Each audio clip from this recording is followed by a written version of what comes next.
यहां मान अपमान, लाभ हानि, सुख दुख, इनको समान बनाने के लिए हम आए हैं। हमें जो प्रियाजू ने यहां बुलाया है वो द्वंद्व विमुक्ता पद में स्थित करने के लिए बुलाया है। अगर हम लाभ में सुखी होते हैं, हानि में दुखी, मान में सुखी, अपमान में दुखी, तो यही तो अविद्या है, यही अज्ञान है। अगर इससे निवृत्त करने का अपने मन में दृढ़ निश्चय हम कर लें तो हमें प्रियाजू ने पूरा का पूरा संविधान परम पद में आरूढ़ करने वाला प्रदान कर दिया है। ये जो हमें संयोग मिला है ये महासुख के लिए है। बड़ी बड़ी सिद्धियां भी माया का नाटक ही हैं। एकमात्र सच्चिदानंद प्रभु में स्थित हो जाना ये महासुख स्वरूप है, यही परम विश्राम है। अविद्या के कारण हमें अनुभव में ये बात नहीं आती।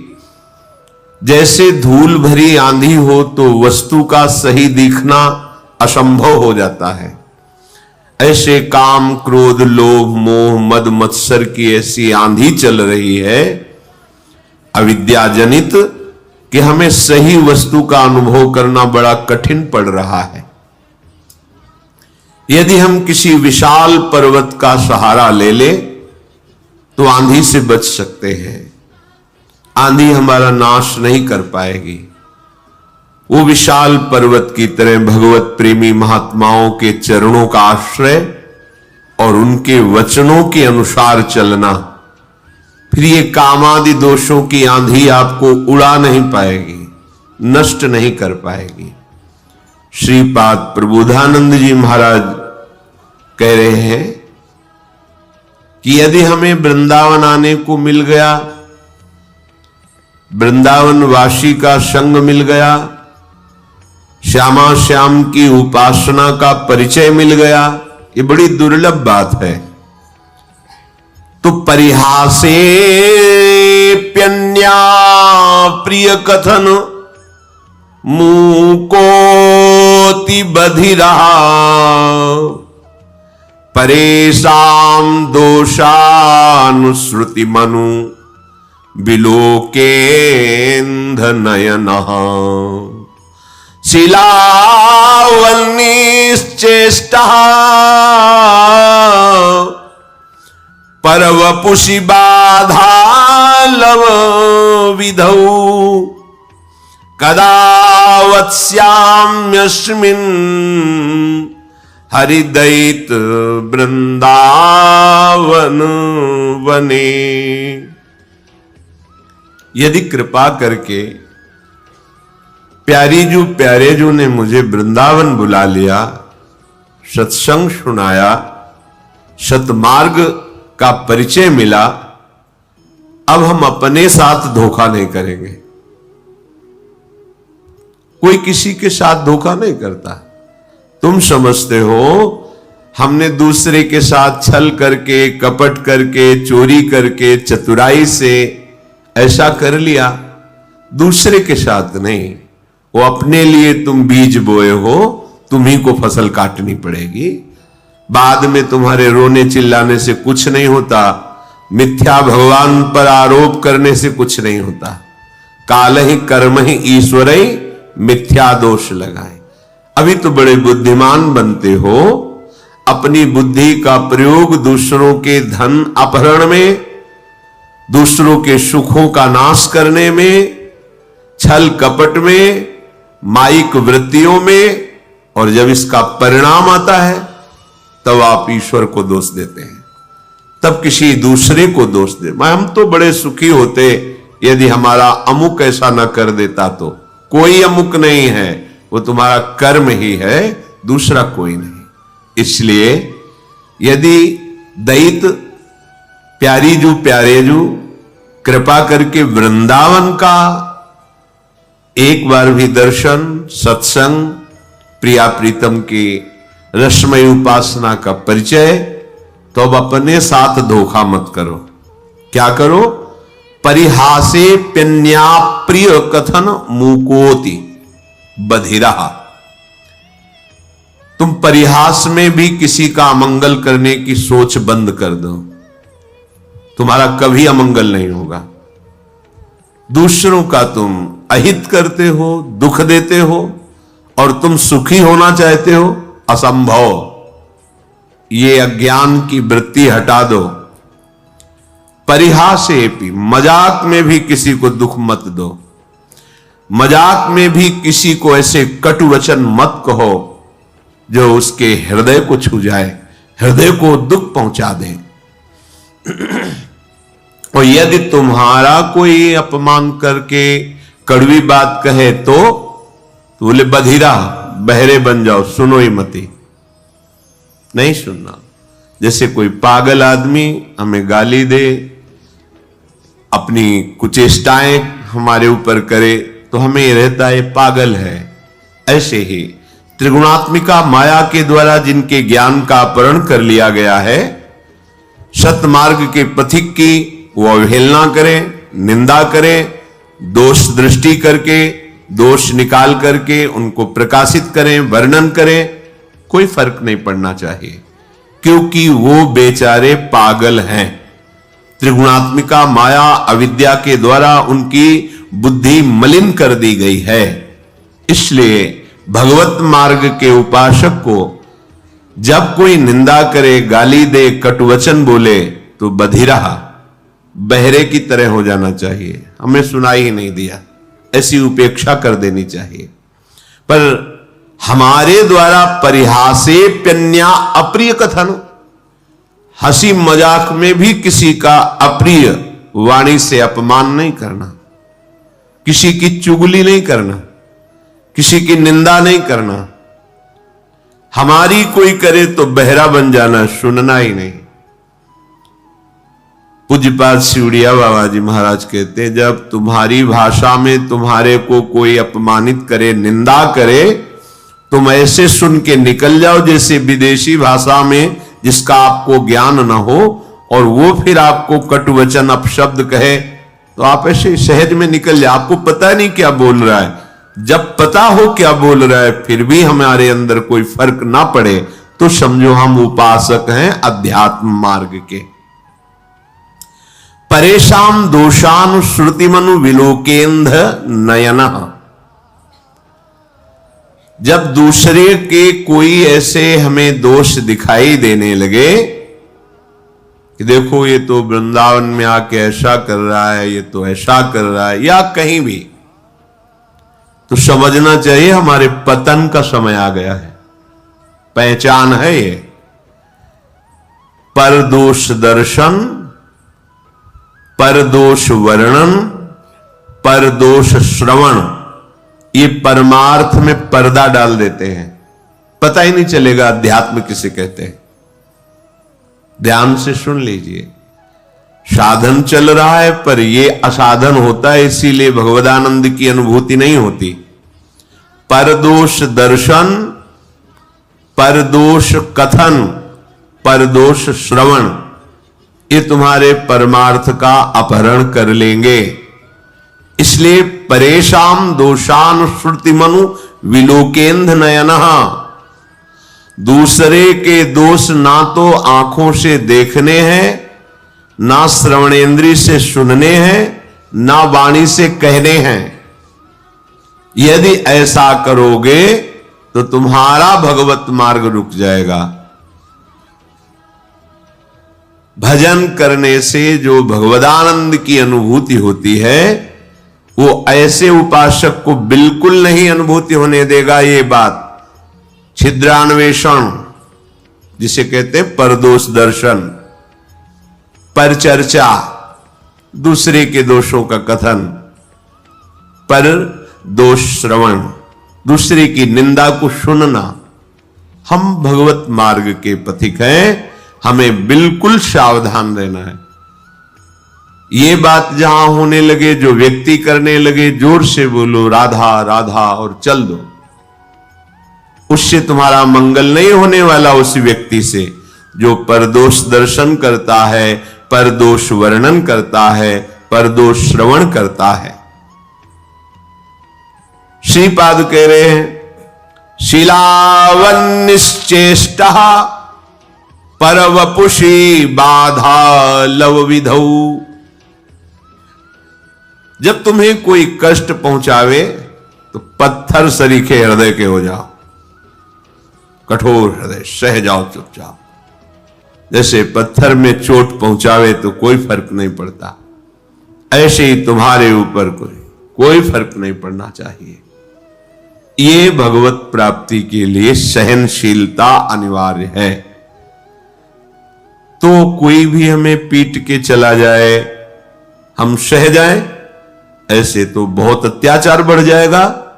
नहीं, ऐसे तो कोई हमें पीट के ही चला जाएगा। नहीं, तुम्हारे समीप भगवद आश्रित हो, भगवान का रक्षा कवच लगा हुआ है।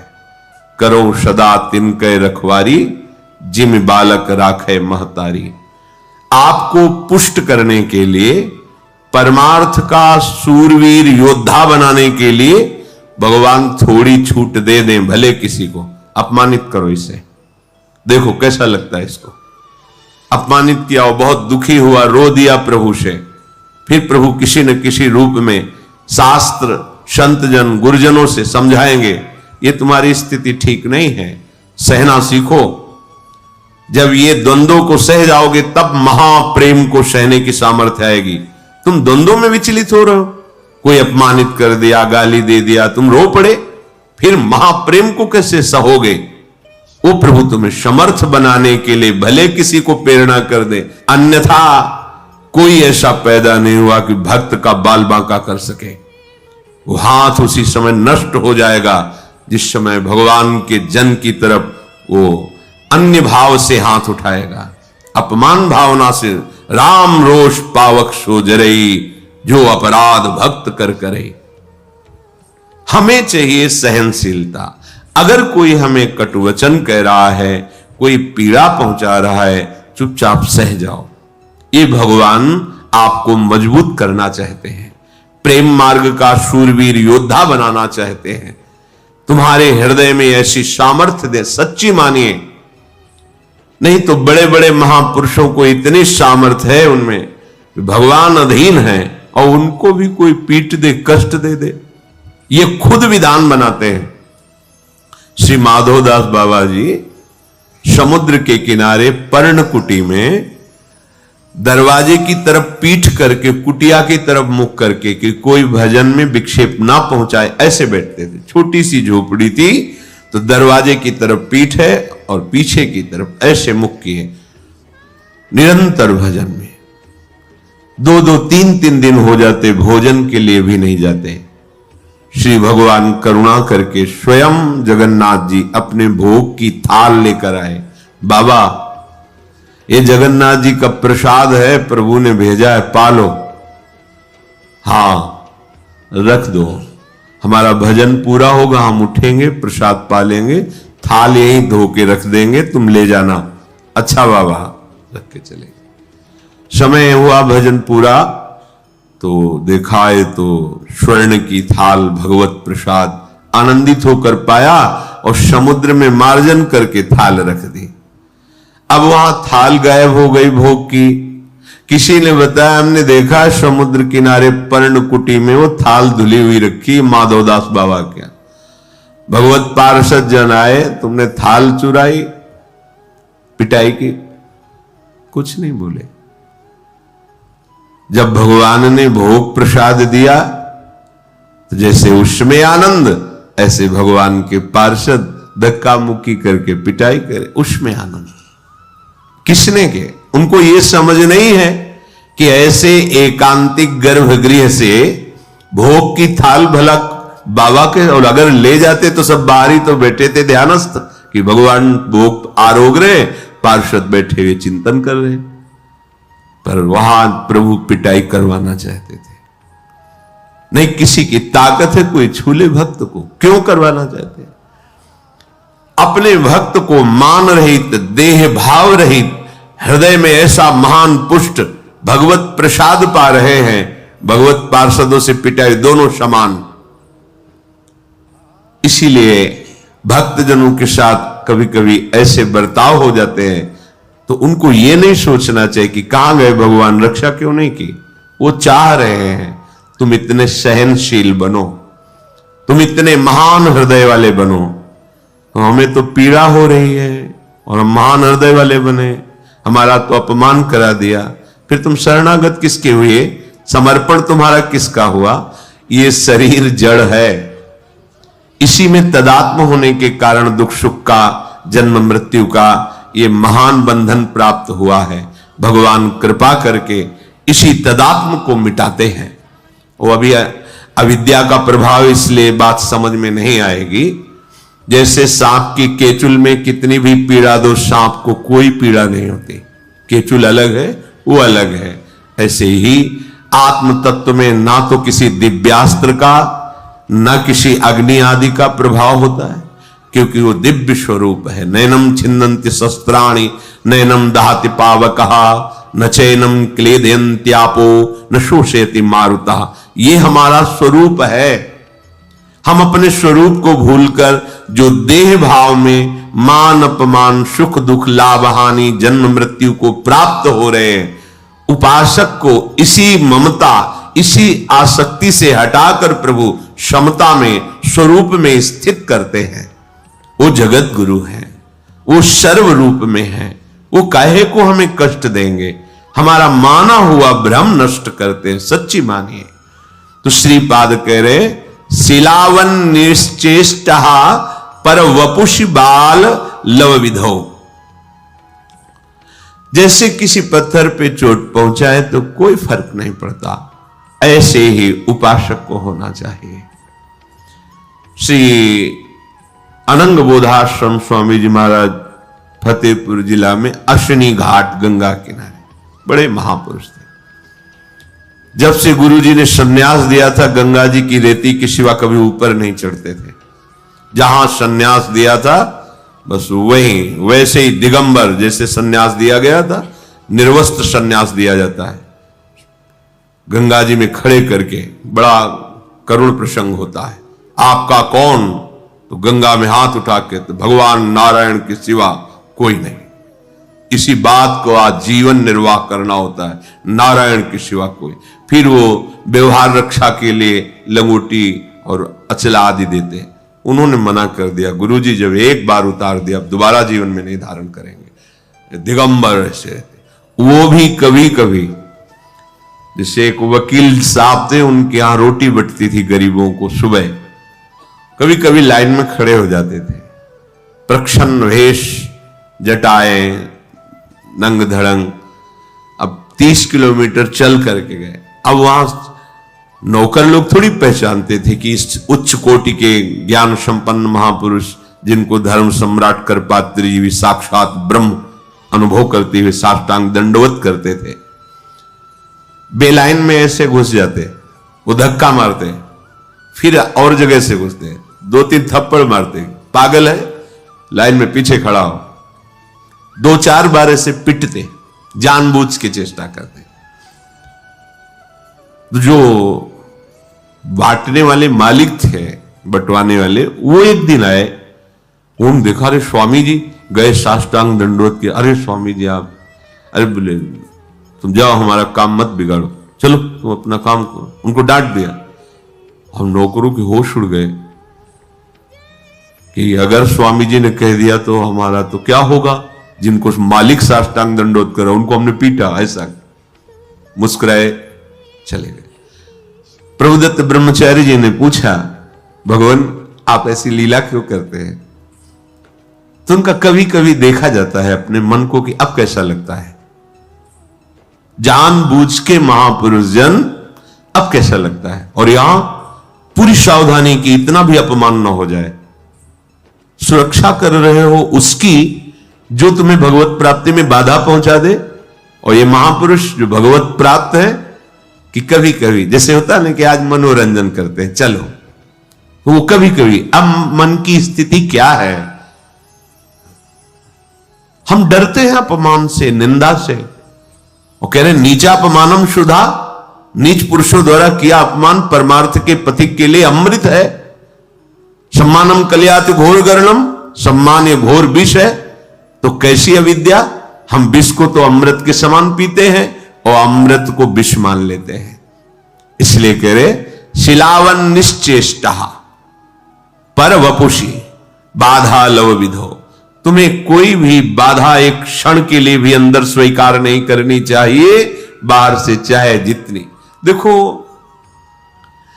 आपका अहंकार ये बात बर्दाश्त नहीं करेगा, ये अविद्या है, अज्ञान है। जब आप अपने स्वरूप में स्थित होंगे तो दूसरा कोई है ही नहीं। जिसे होता है कि फिर तो दूसरों को बहुत प्रोत्साहन मिल जाएगा, जब जो चाहेगा, ऐसा नहीं है। ये सृष्टि ईश्वर के द्वारा शासित है। लाखों लोगों में अलग अलग चेष्टाएं, अलग अलग भाव, लेकिन सबका शासन वो ईश्वर कर रहा है। नहीं जो विश्व में अपने को ही केवल तो वो सबका नाश कर दें, नहीं कर सकते। जितना उनके द्वारा विनाशकारी चेष्टा होनी है, क्योंकि विनाश का भी क्षेत्र भगवान का ही है। अगर सृजन का है, पालन का है, तो संहार का भी है। उतना ही कर सकता है, आगे नहीं। हजारों पशुओं में सिंह उसी को पकड़ेगा जिसका आहार निश्चित हो गया है। पूरा विधान से चलता है, ऐसा नहीं कि मनमानी यहां सब कुछ हो रहा है। सृष्टि में पूरा विधान से हो रहा है। कर्मों का जाल बिछा हम अज्ञानी जीव वर्तमान की बात को देख करके केवल अनुमान लगाते हैं हमारे साथ गलत हुआ।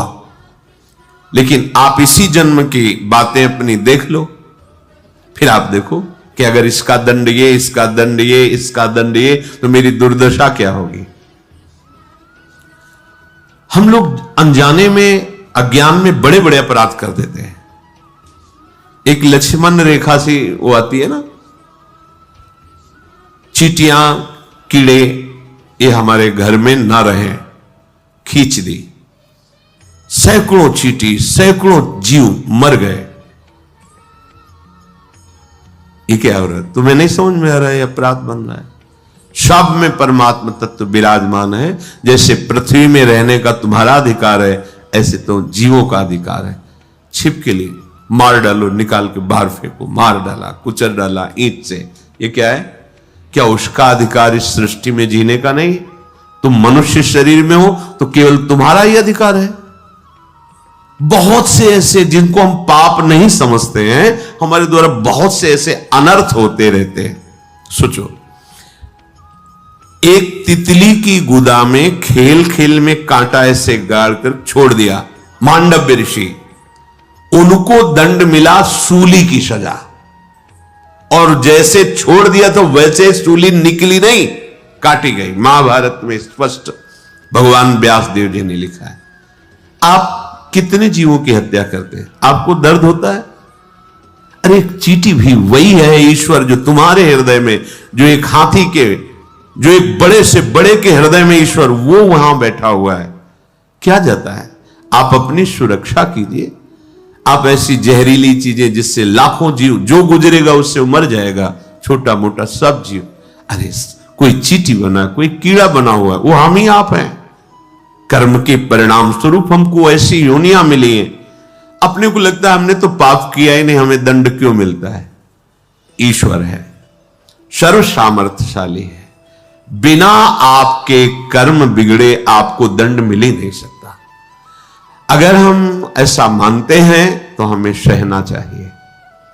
अगर हम नहीं मानते हैं तो नया कर्म फिर ऐसा बन जाएगा जो आगे हमें और नष्ट करेगा। इसलिए शिलावन निश्चेष्टा, जैसे हमारे शरीर में कर्म परिणाम से जब फोड़ा होता है और वो पकता है और भीषण कष्ट देता है तो हम सहते हैं। हम डॉक्टर के पास जाके पैसे भी देते हैं, कष्ट भी सहते हैं, पर उसका ऑपरेशन करवाते हैं। ऐसे ही हमारा बुरा कर्म जब हमारे ऊपर आता है, वो किसी न किसी विधान में दंड हमें देता है, हमें चुपचाप सह लेना है। राधा राधा राधा, तो वो नष्ट हो जाएगा और आगे परम मंगल, परम सुख का विधान हो जाएगा। कदा वत्स्याम्यस्मिन् हरिदयित वृंदावन बने। आहा, मैं हरि के प्यारे या दैत प्राण प्यारे युगल सरकार के नित्य लीला स्थली बिहार स्थली वृंदावन में इस प्रकार कब रहूंगा। किसी की बुराई नहीं करूंगा, बुराई नहीं सुनूंगा, बुराई नहीं देखूंगा। अगर कोई हमें गाली आदि अपमानित करता है, मैं प्रसन्न मुद्रा में सहूंगा। अगर नई प्रसन्नता से तो राधा राधा कह के चुपचाप चल दो वहां से, प्रतिकूलता मत पैदा करो। अगर कोई हमें कष्ट देता है तो मेरे ही कर्म का फल है, मैं ऐसा मानकर उसे सह लूंगा और प्रिया प्रीतम के चिंतन में श्रीधाम वृंदावन में अपना जीवन व्यतीत करूंगा, सीधे भगवत प्राप्ति। शोढ्वापि दुखानि सुदुस्सहानि त्यक्त्वाप्यहो जाति कुलादिकानि भुक्त्वा स्वापाकैरपि थुत्कृतानि वृंदाटवीवासमहं करिष्ये। अब मैंने निश्चय कर लिया है कि इस जन्म में मुझे प्रिया प्रीतम की प्राप्ति करनी है, अर्थात महान सुख महान स्थिति प्राप्त करनी है। तो तैयार हो जाओ अतिशह दुषह दुख सहने के लिए, दुषह दुख सहने के लिए। अब कोई ये कहे कि दुषह दुख सहने और भगवत प्राप्ति, नहीं नहीं, फिर हमें नहीं चाहिए, हमें तो सुख चाहिए। यही दुष्टा दुख तुम्हें सहना पड़ेगा कि तुमने जो मिथ्या आसक्ति प्रेम पैदा कर लिया है जगत में, अब इससे हटने में तुम्हें दुख लगेगा। जैसे तुम्हारा जो अभ्यास नशा करने का है, भोग भोगने का है, नाना प्रकार के मनोरंजन कुचेष्टा करने का है, अब उनसे जब हटने की बात आएगी तो आपके मन को दुख लगेगा। ये सहने के लिए तुम तैयार हो जाओ। शोढ्वापि दुखानि सुदुस्सहानि, यद्यपि ऐसा सहना बड़ा कठिन होता है। मन कह रहा है ये देख लूं और उसे आप रोकेंगे तो आपको कष्ट देगा, दुख देगा। ये भोगूं, आप उसे रोकेंगे, वो आपको दुख देगा। ये सहे बिना अध्यात्म का प्रकाश नहीं होता। इसीलिए बातें बनाने वाले लोग जैसे बड़ी ऊंचाई के प्रश्न करते हैं और जब उनका दर्शन करते हैं तब लगता है ककहरा नहीं आता परमार्थ का, और बात करते हो बहुत ऊंचाई की। जब तक तुम्हारे अंदर संसार में सुखद भोगों को सत्य मानकर भोगने की लालसा है, तब तक तुम अज्ञानी ही हो, चाहे जितना ज्ञान बघारो। स्वात्मा रामम, जो आत्मा राम पुरुष ज्ञानी जन है, विषय मृग तृष्णा में कभी भ्रमित नहीं होते, ये झूठे हैं। जैसे वमन कोई खाने की इच्छा नहीं करेगा, ऐसे ज्ञान जिसके हृदय में जागृत हो गया है, किसी भी इंद्रिय के विषय के भोग उसे आकर्षित नहीं कर सकते। तो इसी आकर्षण में जब हमारी आसक्ति हो गई है और उससे जब हमको हटाया जाएगा तो बड़ा दुख महसूस होगा। जैसे खेलते हुए बालक को, धूल धूसरित बालक को माता उन खेलों से निवृत्त करके सुंदर स्नान करके सजाकर अपनी गोद में बैठाल कर अपने वक्षा स्थल का परम पवित्र दुग्ध पान कराने की चेष्टा कर रही है, पर बालक को लगता है कि मुझे दुख दिया जा रहा है, मेरे खिलौने छीने जा रहे हैं, मुझे खेल से हटाया जा रहा है। पर वो ये नहीं जान रहा कि ये मां का विशुद्ध प्यार है। ऐसे ही मेरे परम वात्सल्य समुद्र सदगुरुदेव हरि, इनका विशुद्ध प्यार है। मुझे इस माया के खिलौनों से, काम क्रोधादि की गंदगी से हटाकर मुझे दिव्य आनंद में ले जाने के लिए, अपने प्रेमामृत का पान कराने के लिए इससे बिलक करते हैं। तो जो हमें दुख होता है उसे सहना पड़ेगा, विचलित नहीं होना है। सत्संग आपको नित्य नया उत्साह भगवत प्राप्ति का और सहन करने की क्षमता प्रदान करता है। ये आपको सहन करना पड़ेगा। इसमें शिकायत, प्रश्न या भगवान को कोसना ये नहीं। अगर ऐसे तो उपासक किस बात के हो। तो सहन करें मतलब कब तक सहन करें? जब तक तुम जग नहीं जाते हो। तो क्या हम सो रहे हैं? हाँ, जैसे स्वप्न में तुम्हें चाकू मारी जाए तो कष्ट महसूस होगा, जगोगे तो ना घाव है, न चाकू है, न मारने वाला है, कुछ नहीं। ऐसे ही मत्ता परतरम नान्यत किंचिदस्ति धनंजय, मुझ आनंद स्वरूप श्री कृष्ण के सिवा कुछ नहीं है। यह है जगे हुए पुरुष का दर्शन। सोए हुए पुरुष का दर्शन, स्त्री पुरुष जड़ चैतन्य दुष्ट महात्मा ये वो, बस नानात्व मैं मोर तोर तय।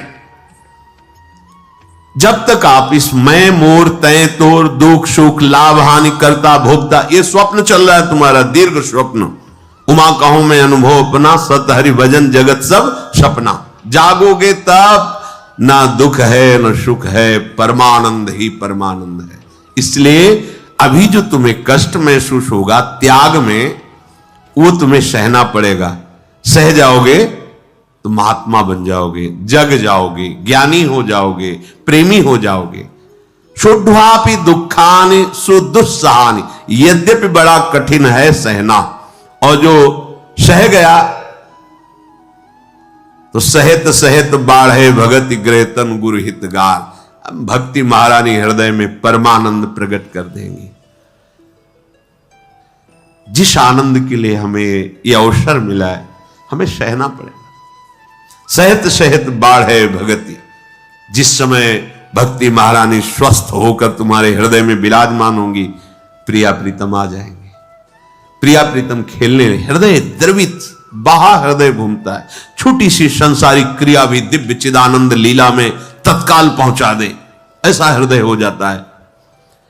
इसलिए त्यक्त्वाप्यम में हो जाति कुलादिकानी, ये कभी अभिमान न करो मैं अमुक जाति का, अमुक कुल का, अमुक पद का, ऐसा मत करो। ये माइक है, ये माइक है, माया में रचा हुआ है। तुम्हारी जाति केवल भगवान के तुम अंश हो, अच्युत जाति के हो, भगवत जाति के हो। भगवत प्राप्ति के लिए कह रहा हूं, यहां दूसरी कोई, यहां एक ही धर्म है, निरंतर भजन करना, और एक ही फल है, अपने लाडले को प्राप्त कर लेना। बस तुम कौन हो, कहां के हो, कैसे हो, इन प्रश्नों का कोई भी महत्व यहां नहीं है। जो हो, जैसे हो, जहां के हो, आ जाओ, प्रभु की शरण में हो जाओ, तुम प्रभु के हो, प्रभु को प्राप्त कर लोगे। सीधी बात। तस्मात् शास्त्रम प्रमाणम, यहां कह रहे त्यक्त्वाप्यहो जाति कुलादिकानि। इस गर्व में मत रहो कि मैं उत्तम जाति का हूं, मैं किस कुल का हूं, या ऐसी हीनता भी मत लाओ कि मैं अमुक जाति का हूं, मुझे कैसे भगवत प्राप्ति होगी। मानव एक भगति करना था, दूसरों को सुख पहुंचाना, निरंतर भगवत स्मरण करना, भगवान के आश्रित रहना। हम सब बच्चे एक ही पिता के हैं। कोई भी धर्म बोलो, कोई भी पंथ बोलो, कोई भी, हम एक ही पिता की संतान हैं। सच्ची सच्ची परम सच्ची परम सत्य, इतनी भी मिलावट नहीं।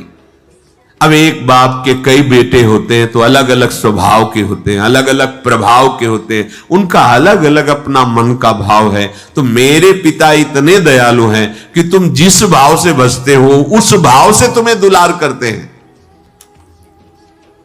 अरे तुम दुश्मनी कर लो तो वो वैसे ही तुम्हारे सामने आ जाएंगे, दुश्मनी करोगे तो दुश्मन बन के आ जाएंगे। बड़े कृपालु, ये यथा माम प्रपद्यन्ते तास तथैव भजाम्य हम।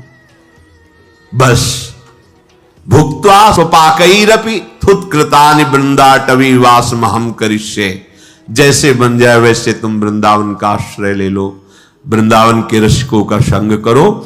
नीच पुरुषों द्वारा किया हुआ जो तिरस्कार है उसको सहो। भुक्त्वा स्वपाकैरपि थुत्कृतानि। बड़ी महिमा की बात है कि अगर हमें कोई जूठा करके भी भोजन दे दे और वो वृंदावन वासी है, प्रिया प्रीतम का उपासी है, वो भले हम उसे आदर के साथ लेके पाएंगे, सब कुछ सहेंगे, किसी से कुछ नहीं कहेंगे, राधा राधा राधा राधा, और ये जीवन श्री जी में लीन कर देंगे, तन्मय कर देंगे। ये जीवन का परम लाभ। कहीं कोई अहंकार न। यहां इस भाव का तात्पर्य है कि हम इतने दैन्य हो जाए कि सबसे छोटे हम हैं, सब महान हैं। तृणादपि सुनीचेन। इसीलिए आका कि भुक्त्वा सुपाकैरपि थुत्कृतानि। अगर स्वपच आदि के द्वारा भी, व्यास मिठाई विप्र की तामे ला गए आग। वृंदावन के स्वपच की जूठन खाइए मांग, उसी का संस्कृत में कह रहे हैं भुक्त्वा स्वपाकैरपि थुत्कृतानि, जूठा भूख लगेगो मांग खाऊंगो गिनो न सांझ सवेरो, ब्रजवासिन के जूठ टूक और घर घर छाछ महेरो, ऐसो कब करी हो मन मेरो, क्योंकि यहां केवल प्रेम निधि प्रियालाल के ही निज जन है, इनमें भेदभाव नहीं करना है। जैसे श्री जी हमें रखे, जैसी परिस्थिति हो, बस हमें राधा वल्लभ श्री हरिवंश, राधा वल्लभ श्री हरिवंश, इसी से सब मंगल।